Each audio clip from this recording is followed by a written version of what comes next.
अस्सलाम वालेकुम। आज हम पढ़ते हैं कॉलम्स लॉ को। ठीक है, ये एक फ्रेंच साइंटिस्ट चार्ल्स कॉलम ने दिया था, इसलिए इसको कहते हैं कॉलम्स लॉ। क्या नाम है? Charles column. चारस लया। ठीक है, तो चार्ल्स ने एक बात की थी। उसने कहा था कि ये वाला लॉ सिर्फ और सिर्फ पॉइंट चार्जेस के लिए वैलिड है। अब पॉइंट चार्जेस देखते हैं। पॉइंट चार्जेस कौन से होते हैं?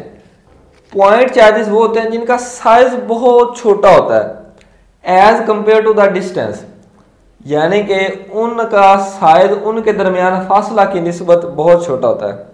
अब इसकी definition, the charges whose size is very small as compare to the distance between the. ठीक है, जिनका साइज उनके दरमियान डिस्टेंस से बहुत छोटा हो, उन चार्जेस को कहते हैं पॉइंट चार्जेस। अब हम कॉलम लॉ को समझने की कोशिश करते हैं। बड़ा ही आसान है, सिर्फ ये एक पॉइंट समझने वाला है, बस और कुछ भी नहीं। फर्ज करें हम दो छोटे छोटे चार्जेस को, दो छोटे छोटे मकनातीस को पास लेके आते हैं। अब उनके दरमियान क्या होगी? अट्रैक्शन होगी या रिपल्शन होगी। अब मैं दो बड़े बड़े चार्जेस को लेके आता हूँ, उनके दरमियान ज्यादा अट्रैक्शन होगी। ठीक है, और बड़े बड़े दो चार्जेस को ले, उनके दरमियान और ज्यादा अट्रैक्शन होगी। ठीक है, ये फर्ज कर लें Q1 है और ये वाला जो मकनातीस है वो Q2 है।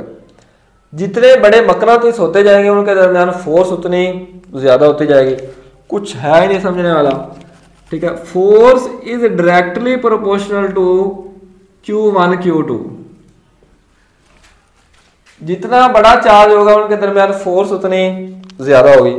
अब दूसरी चीज समझो कि अगर चार्जेस को मैं करीब रखूंगा तो उनके दरमियान अट्रैक्शन ज्यादा, चार्जेस को जैसे जैसे मैं दूर करता जाऊंगा उनके दरमियान फासला बढ़ाता जाऊंगा तो फोर्स क्या होती जाएगी?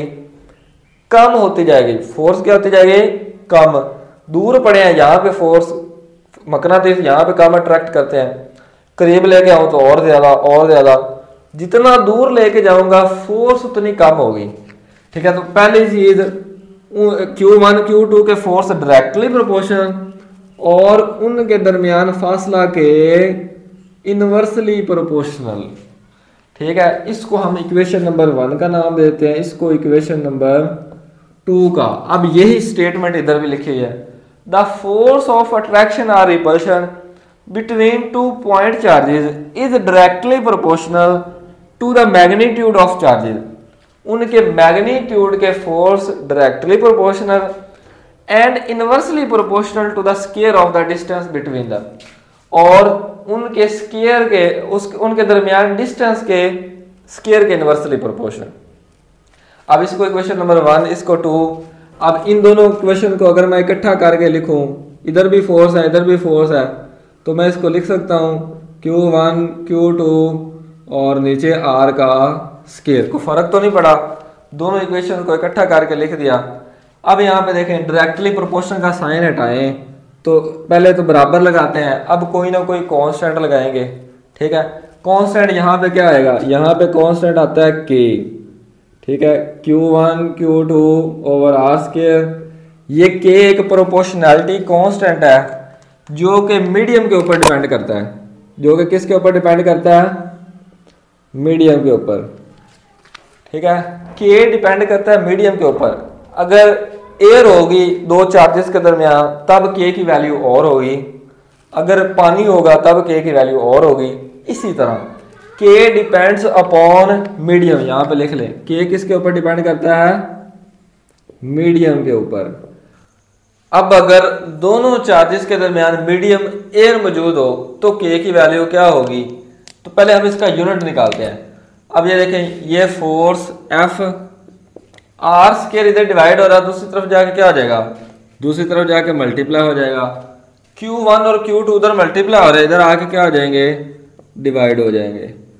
इज इक्वल टू, इधर क्या बच गया? सिर्फ और सिर्फ K। अब ये देखें, फोर्स कैसा यूनिट? न्यूटन। R एक डिस्टेंस है तो डिस्टेंस कैसा यूनिट क्या होता है? मीटर। ऊपर स्क्वायर लगा हुआ है इसलिए स्क्वायर।